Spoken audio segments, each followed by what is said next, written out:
ఒక్క video 8 serials upcoming episodes ఎలా ఉండబోతున్నాయి అనేసి ఈ వీడియోలో అయితే డిస్కషన్ చేద్దాం.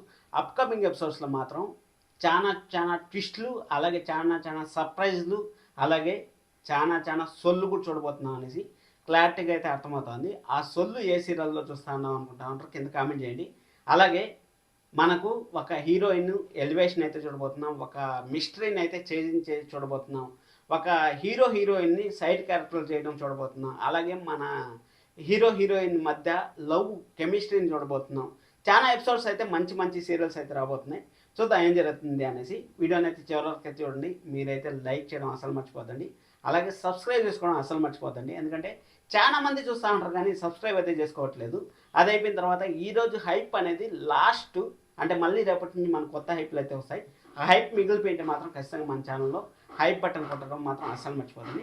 సరే అనేసి ఈరోజు ఎపిసోడ్లో కానీ వెళ్ళిపోయినట్టయితే అప్కమింగ్ ఎపిసోడ్స్లో ఏం జరగబోతుందని తెలుసుకునే దానికన్నా ముందు ఎపిసోడ్లో ఏం జరిగిందో మనం తెలుసుకోవాలి. ఫస్ట్ ఆఫ్ ఆల్ మనం తెలుసుకోవాల్సింది నిండు మనసు సీరియల్ గురించి అయితే మనం తెలుసుకోవాలి. నిండు మనసు సీరియల్లో మన ఘన అలాగే సాహితీ మధ్య ఏం జరిగింది అనేసి ఇప్పుడు కూడా మనకు ఒక కన్ఫ్యూజన్ అయితే ఉంది. అంటే లక్ష్మీ మింగినోడు పోలీసు వాళ్ళకి ఏం చెప్పాడు అనేసి మన బాలు ఎలాగైతే కన్ఫ్యూజన్ క్వశ్చన్ మార్క్ అయితే పెట్టారో ఆ క్వశ్చన్ మార్క్ అయితే మనకు ఆన్సర్ అయితే సీరియల్లో రాకపోయినా కానీ మన బాలు అయితే పర్సనల్గా వచ్చి చెప్పాడు. దాని గురించి మనం అక్కడ మాట్లాడుకున్నాం, గుండెండు గురిగంటలు వచ్చినప్పుడు మాట్లాడుకున్నాం, ఇక్కడ నిండు మనసుల గురించి మాట్లాడుకున్నాం.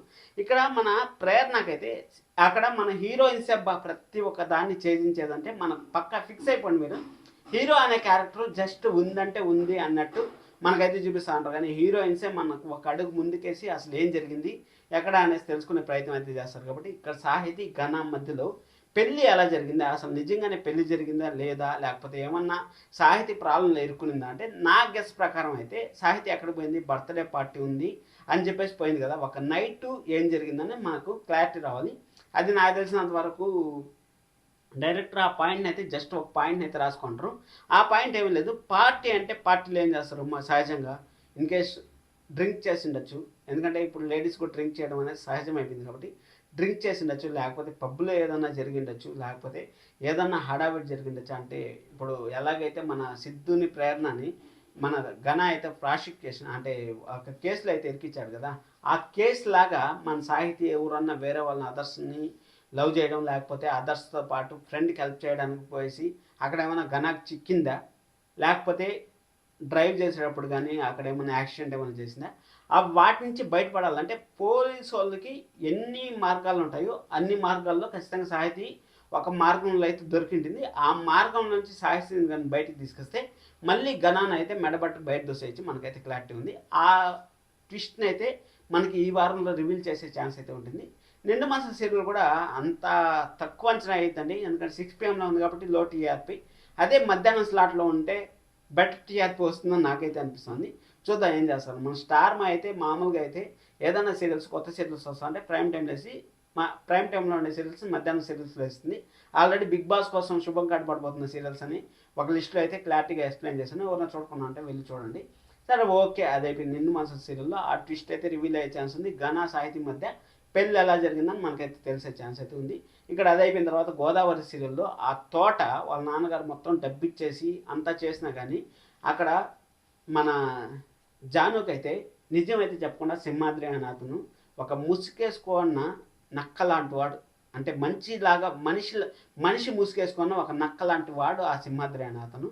ఆ క్యారెక్టర్ చూస్తా అంటే ఆ విధంగా అనిపిస్తుంది. ఎందుకంటే కన్న తండ్రి చనిపోయి బాధలో ఉంటే ఆడబిడ్డలు ఎలా బతుకుతారని తెలియదు, అక్కడ బాధ ఉండి చూడలేక ఆ పొలం ఏమో సొంత డబ్బులతో ఖర్చు పెట్టి సంపాదించినట్టు ఫీల్ అయిపోయి ఆ పొలం మీ నాన్న డబ్బే వేయలేదు, టోకన్ అమౌంట్ మాత్రం ఇచ్చాడనేసి జాను అయితే ఇబ్బంది పెట్టాలని చూస్తున్నాడు. కానీ జాను అయితే వాళ్ళ హీరో ఉన్నారు కదా, హీరో సాయం అయితే తీసుకొని ఖచ్చితంగా ఆ తోట గురించి అయితే నిజాలు అయితే తెలుసుకునే ఛాన్స్ అయితే వెరీ హైగా ఉంటుంది.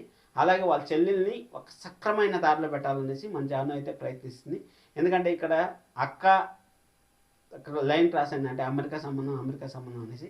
అలాగే చెల్లి కూడా ఇప్పుడు సింహాద్రి అనే వాళ్ళతో కొడుకుతో అయితే లవ్లో ఉంది. అలాగా ఇప్పుడు ఉండే పరిస్థితుల్లో ఆ లవ్లు మనకేమొద్దు, మన కాలేజు మన ఫోకస్ అంతా చదువు పడి ఉండాలి అనేసి మనకైతే ప్రయత్నిస్తుంది.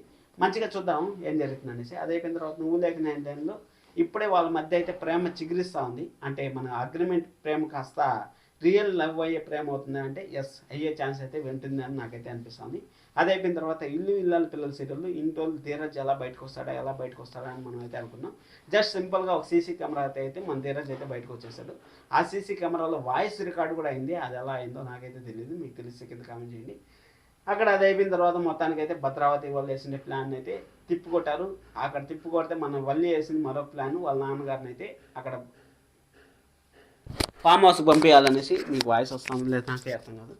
సరే ఫామ్ హౌస్కి పోవాలనేసి ఫామ్ హౌస్ అంటా రైస్ మిల్కి అక్కడ పంపించాలని ప్రయత్నం చేసింది. రైస్ మిల్కి అయితే మొత్తానికి అయితే పంపించేసి ఇక్కడ తోడుకోడలు ఉన్నారు కదా, మన ప్రేమ నర్మద అయితే మన వల్లి భర్త అయితే పడతా ఉంటారు. మామయ్య గారు అనేసి అనొద్దు అనేసి మన శివగామి లాంటి మన వేదవతి గారిని అయితే పోయి అక్కడ మన వల్లికి అయితే చుక్కలు ఎలా ఉంటాయి చూడబోతున్నాం అనేసి ఈ వారం అంతా వల్లి బ్యాక్గ్రౌండే మనకైతే ఉంటుంది. అక్కడ వల్లి ప్రెగ్నెంట్ కాలేదని తెలిస్తే మళ్ళీ వాళ్ళ నాన్న తంతే రైస్ మిల్లో తంతే పోయి గుడ్స్లో పడతాడు. అది వెరీ సూన్ చూడబోతున్నాను, మనకైతే క్లారిటీ అవుతుంది. ఇంకా మనం కార్తీక్ దీపం సీరియల్ గురించి చూసుకున్నట్టయితే కార్తీక్ దీపం సీరియల్లో కార్తీక్ దీపాన్ని అయితే కంప్లీట్గా పక్కన పెట్టేశారని మనకైతే క్లారిటీగా అయితే అర్థమవుతుంది. మీరు ఇన్స్టాగ్రామ్లో కానీ యూట్యూబ్లో కానీ చూసుకున్నారంటే పోస్టులు చూసుకున్నారంటే ఓన్లీ కార్తీక్ గురించి దీపా గురించి ఎలాంటి క్వశ్చన్ మార్క్ వేయట్లేదు. అక్కడ ఐ లివ్ చెప్పారు, అలాగే నేను నిన్ను ప్రేమిస్తానా, నేను నిన్ను ఒప్పుకుంటానా అనేసి జోష్న అలాగే సూరజ్ లవ్ స్టోరీ అయితే స్టార్ట్ కాబోతుంది. జస్ట్ మన కార్తీక్ బాబు దీప మేము ఉండాం, డ్రైవర్గా ఉండాం, అలాగే వంట మనిషిగా ఉన్నాం, ఇది మాత్రమే చేసేదానికి. అలాగే పారిజాతం గారు ఏమన్నా మాట్లాడితే చింగి చెక్క అనేసి మేము భజన చేసుకునేదానికి మాత్రమే ఉండాం అనేసి మన హీరోయిన్ని ఎలివేషన్ చేసేది వదిలేసి ఒక సైడ్ క్యారెక్టర్లు అయితే అంటే శ్రీధర్ గారు కాంచనా గారు ఉన్నారు కదా మనకి, అప్పుడప్పుడు సీన్ల మధ్యలో వాళ్ళు వచ్చి డిస్టర్బ్ చేసేవాళ్ళు. ఎపిసోడ్ మంచి ఇంట్రెస్టింగ్గా పోయేటప్పుడు వాళ్ళ మధ్య ఏదైనా ఒక కాన్వర్జేషన్ పెట్టి అలాగే డిస్టర్బ్ చేసేవాళ్ళు. ఆ విధంగా మన ఇప్పుడు శ్రీధర్ గారు అయితే ఫారిన్కి వెళ్ళారు, తిరిగి వస్తారు లేదు తర్వాత కదా, కానీ అక్కడ మన కార్తీక్ దీపం మధ్య వాళ్ళ మధ్య భార్యాభర్తల మధ్య కాన్వర్జేషన్ అంటే మన బిడ్డను బాగా చూసుకోవాలి, నువ్వు ఒక బిడ్డకు జన్మనిచ్చిండొచ్చు కానీ మనం హాస్పిటల్ పోయి చెక్ చేసుకోవాలి, నాకు తప్పితుందని నేను డ్రైవర్గానే ఉండాలి అని మన కార్తీక్ బాబు అయితే అక్కడ ఒక సైడ్ క్యారెక్టర్ అలాగైతే బిహేవ్ చేస్తుందో అలాగే బిహేవ్ చేస్తూ ఉంటారు. వెరీ వెరీ లో చేస్తా ఉంటారు. కార్తీక్ బాబు అంత హీరోని ఇంత లో చేయడం ఏ సీరియల్లో నేను చూడలేదు అసలు. మామూలుగా హీరోకి ఎలివేషన్స్ నెక్స్ట్ లెవెల్లో ఉండాలి. అలాంటిది కార్తీక్ బాబు మంచితో గెలవాలనుకుంటా ఉంటారు, కానీ మంచి ఎంతవరకు మంచి, నువ్వు అతాపాతలంలో పొడుస్తా ఉంటే కూడా మంచి అనుకుంటా ఉంటే ఏమొస్తుంది చెప్పండి? చచ్చిపోతాం మనం, భూమి మనకు ఊపిరి ఆడకుండా. ఆ ఊపిరి ఆడకుండా చచ్చిపోతే మనిషి చచ్చిపోతే ఇంకేం లాభం చెప్పండి? ఒక శిలాపలకం కడతారంతే మంచోడు అనేసి. ఆ మంచోడు అంటే ఎవరు చూడరు, చెడ్డోడు అంటేనే ఈ కాలం మంచోడుగా చూస్తూ ఉంటారు. ఆ విధంగా సూరజ్ అయితే మన చెడ్డోడుగా ఉంటాడు, మంచోడుగా ఉంటాడు. మనకు అప్కమింగ్ ఎపిసోడ్స్లో చూడబోతున్నాం, చూద్దాం ఏం జరుగుతుంది అనేసి. ఇంకా అది అయిపోయిన తర్వాత ఇంటింటి రామాయణం గురించి పెద్దగా ఐడియా లేదు, కానీ ఇక్కడ గుండెండు గురిగంటల సీరియల్లో కంప్లీట్గా రవి శృతి ట్రాక్ అయితే తీసుకొచ్చి అక్కడ హీరోయిన్ని జస్ట్ మన బాలు మీన ఏదో సైడ్ ట్రాక్ అయితే చేశారో అక్కడ బాలు ఫోన్ ఎవరు దొంగతనం చేశారో అసలు ఏం జరిగిందనేసి మరొకసారి అయితే ఆ ట్రాక్ అయితే బయటకు రాబోతుంది. రోహిణి బండారం బయటపడడానికైతే సిద్ధంగా ఉంటుందని క్లారిటీగా అయితే అర్థమవుతుంది. ఇంకా 10 రోజుల సీరియల్ చూసుకున్నట్టయితే మరొకసారి అయితే అంటే లాస్ట్ వీక్లో కొంచెం ప్రేమ అనేది స్టార్ట్ అయింది. అంటే ప్రేమ అంటే ఇప్పుడు మన ఈకా సినిమాలో ఒక డైలాగ్ ఉంది కదా, అందరికీ ప్రసాదం ఇచ్చి నీకు మాత్రం ప్రసాదం లేదంటే నేనెంత స్పెషల్ అనేసి మన నాన్న ఎలాగైతే అంటాడో ఆ విధంగా అందరికీ బట్టలు తెచ్చేసింది మహాలక్ష్మి. మన చక్రికి మాత్రం లేట్గా ఇచ్చింది. అంటే చక్రి స్పెషల్ అనేసే కదా, ఆ స్పెషల్లో సరే జాబ్ వచ్చింది కదా, జాబ్ వచ్చిన తర్వాత ఫోన్ మాట్లాడుతూ ఉంటాం అనేసి ఎవరు అన్వాంటెడ్గా అంటే మన చక్రి వేసి మహా యుద్ధం అయితే చేశాడు. అక్కడ యుద్ధం చేస్తే మహాలక్ష్మి అయితే బాగా హట్ అయిన తర్వాత ఇంటికి వచ్చిన తర్వాత అసలు ఎవడండి వాడు ఏం మాట్లాడుతున్నాడు అంటే మన చక్రి అలాంటంటే తన భార్యని ఇంప్రెస్ చేయాలి, తన భార్య దగ్గర మార్కులు కొట్టేయాలనేసి తన గొయ్యి తనే తీసుకున్నట్టయితే ప్రవర్తిస్తూ ఉన్నాడు. ఆ తన గొయ్యి తనే తీసుకునే దాంట్లో కొంచెం గొయ్యిలో అయితే పడ్డాడు. గొయ్యిలో పడిన తర్వాత ఆ గొయ్యిలో పడ్డాగానే అక్కడ గొయ్యిలో ఏదో వాటర్ ఉన్నాయనుకోండి, మనం హ్యాపీగా స్నానం చేస్తాం. స్విమ్మింగ్ పూల్లో పడ్డానుకుందాం. స్విమ్మింగ్ పూల్ అంటే ఎవరికైనా సంతోషమే ఇప్పుడు ఎండాకాలంలో అనేసి స్విమ్మింగ్ పూల్లో అయితే పడ్డాడని చెప్పచ్చు. అక్కడ ఇంట్లో నుంచి బయటకు వెళ్ళిపోయిన తర్వాత అక్కడ ఏదో బయట నిద్రపోదామని ప్రయత్నిస్తూ ఉంటాడు. కానీ నిద్ర ఎలా వస్తుంది చెప్పండి? ఇంట్లో ప్రశాంతంగా నిద్రపోయేటప్పుడు నలుగురు అన్నదమ్ములతో కలిసి నిద్రపోయేటప్పుడు నిద్ర ఎలా వస్తుంది చెప్పండి? అక్కడ మహాలక్ష్మి కూడా అయ్యో నేను అనవసరంగా తిట్టేశాను అనేసి మహాలక్ష్మి కూడా సింపతి అయితే వర్కౌట్ అయ్యే ఛాన్స్ ఉంటుంది. ఇంకా మహాలక్ష్మి కూడా జాబ్లో జరిగింది కాబట్టి మన చక్రికి వీళ్ళందరికీ హెల్ప్ చేస్తూ ఉంటుంది కాబట్టి ఖచ్చితంగా ఇంకా పాజిటివ్ వైబ్స్, ఇంకా లవ్ స్టోరీ, ఇంకా పెళ్ళి, ఇంకా చాలా ఉండబోతున్నాయి. మంచి ఎపిసోడ్స్ అయితే రాబోతున్నాయి 10 రోజులకి. ఆ మంచి ఎపిసోడ్స్ వచ్చే లోపల బిగ్ బాస్ అనే గండం కూడా వచ్చేస్తుంది. చూద్దాం, మంచి టైంలో వేస్తారని ఆశిస్తాను. మీకు ఏ సీరియల్ మంచి ట్విస్టింగ్గా అనిపిస్తుంది కింద కామెంట్ చేయండి. లైక్ చేయడం అసలు మర్చిపోతాను. Thank you so much.